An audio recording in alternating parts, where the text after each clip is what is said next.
what I challenge people on is, if you're concerned about the economy or you're concerned about what's going on, then you have to take every opportunity right now that's profitable, extremely serious, execute on as quickly as possible, and stack or save as much profit as you can. Because if we do go in a downturn, you're going to have that much less profit if you do nothing, right? Have you found that right now, like you mentioned a little bit, that money, obviously in the traditional sense, it's getting a little bit more expensive? What are some of the biggest hurdles you're seeing people having to jump through or jump over in order to get that lending? Because if you have a company like a pet crematorium or even a cannabis, I'm assuming there's not a lot of data out there, but yet the lender probably wants to have some sort of interesting data to help them realize this might actually come back to them. They might get their investment back. I mean, it sometimes it all really depends on the lender, and that's what people don't understand. All lenders operate, differently, and it's so confusing.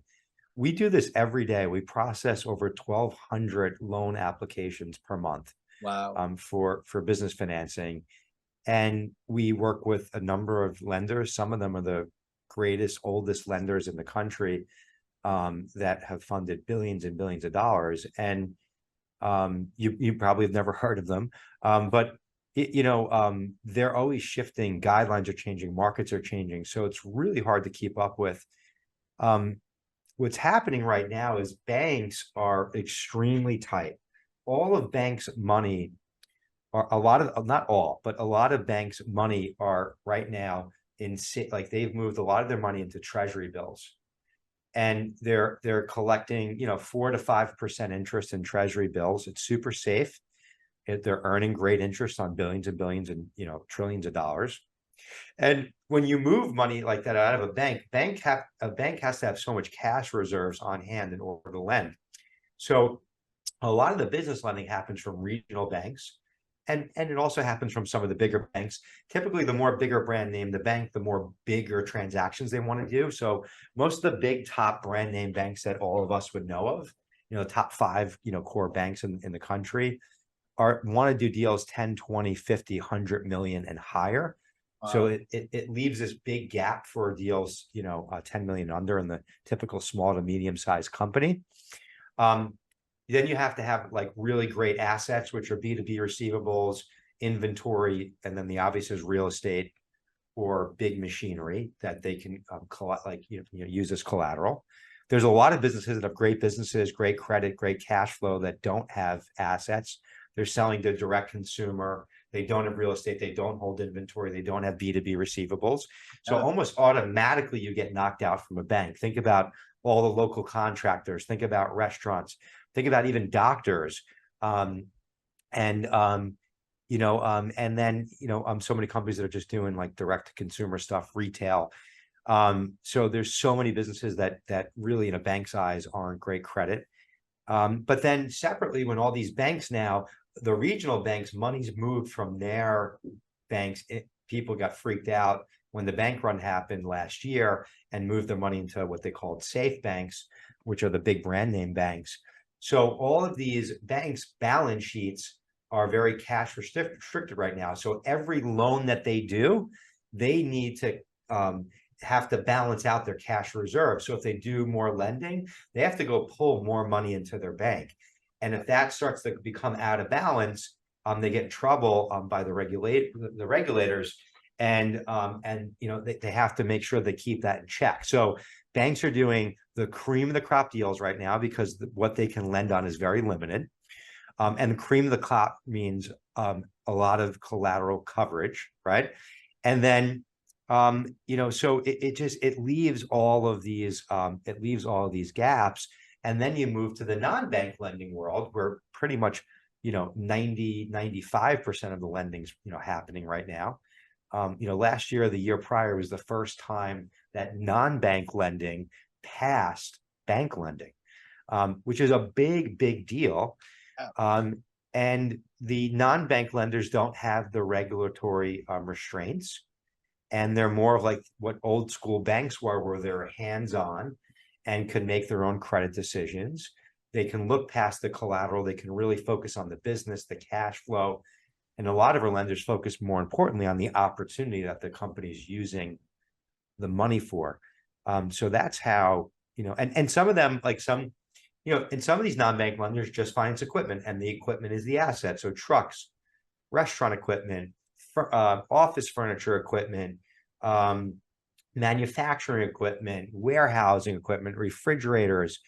And they'll do that stuff at, 4 to 5 to 7 years at great rates. And then, outside of the real estate collateral, like equipment collateral, and then B2B receivables as collateral, then you go to lenders that focus on cash flow. You just continue to go down the chain from there. So I would think that, and this is just my layman's understanding, is if traditional banking or traditional money right now through banks is more expensive, then I would assume private money is too. Does this stop? And number one, is that true? And number two, does this stop people from actually asking for that money, or is it subjective? Like, Well, it's all subjective, right? Because no matter what your deal is, whether you're getting money from a bank or from a non-bank, right? Typically from a non-bank lender, capital be more expensive unless you've got great B2B receivables or equipment or inventory. Then right now it's actually not that far off and very close to a bank because bank rates have come up so much. So we're doing non-bank deals that are very close to a bank deal, and without all the BS, the time-consuming aggravation, we're getting them done very fast. is it you have to be paid back faster though? Like, do you have longer terms or just as favorable terms? Sometimes just is favorable terms, sometimes shorter terms, right? Okay. But what we talk about a lot, and we go through this exercise with the clients that we work with, every day. Whether you're working with a bank or a non-bank lender, it all comes down to your opportunity and what's the return of that opportunity, and then doing some math against what the cost of capital is. Now, what most people do is like right now, prime rate is 8.5%. So if you get a bank deal and you're prime +2, a lot of entrepreneurs don't even realize this. If you're listening to this show and you have a line of credit from a bank, you most likely have a prime plus 2 to 3 type of structure. So your rate right now in your line of credit, whether you realize or not, you're paying probably 10.5, 11.5% right now to your great bank deal that, was once much lower. As those crept up, most people have that auto debited out of their account. They don't even realize that this has happened. We have that conversation almost every day with people that call in, and then they're blown away, right? So you're already paying it. It's SOFR is like 5.3-ish, it, fluctuates. A lot of those deals are SOFR +2 to 4, which puts you at 7 to 9%. So a lot of people don't realize that. But at the end of the day, a lot of business owners. You need to explain what SOFR is. SOFR replaced LIBOR. So now it's the I forget the acronym. It just blanked out of my basically it's like the what's it called? ARP. Yeah, it replaced the LIBOR. So it's SOFR. It's the secured overnight financing rate. Okay. Sorry, I just blanked. So SOFR is a little bit less usually. But the markup spreads are, been higher. So SOFR +4. Wow. So if the SOFR rate's at 5.3, be about 9, 8. Yeah.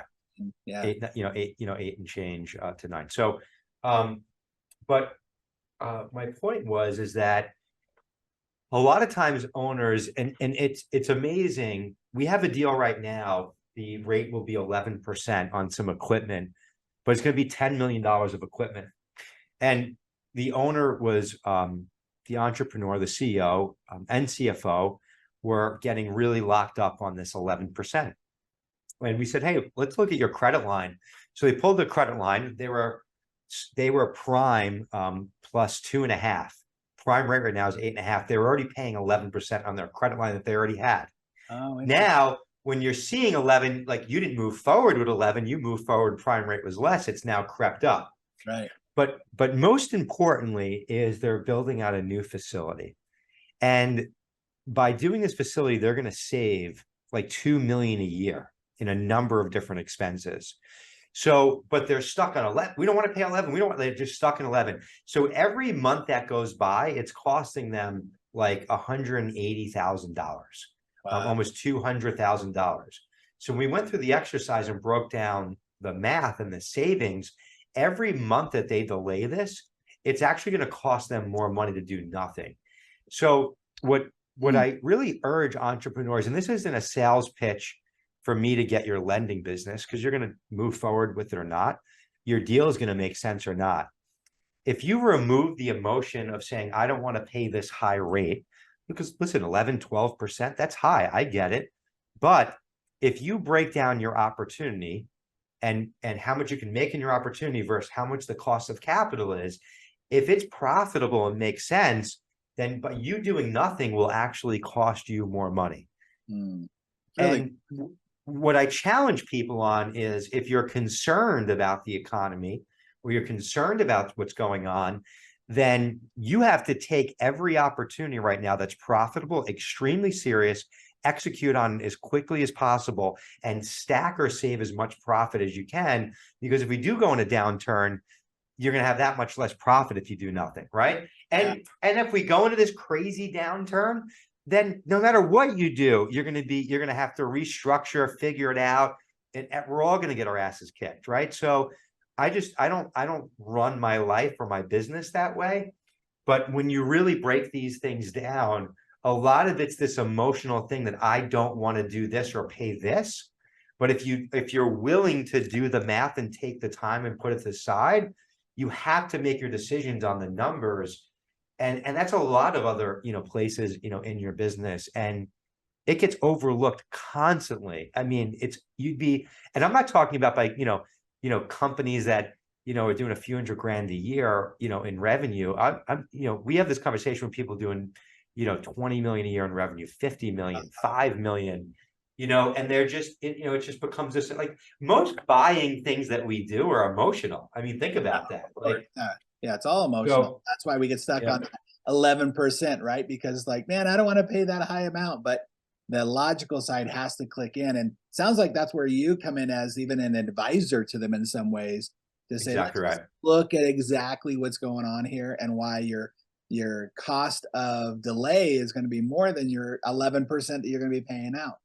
Hey, there's no reason to learn how to own your role on your own. If you like that clip, go ahead and click right here for another one. Or if you want to watch the entire podcast, go ahead and click right here. Also, don't forget to like and subscribe.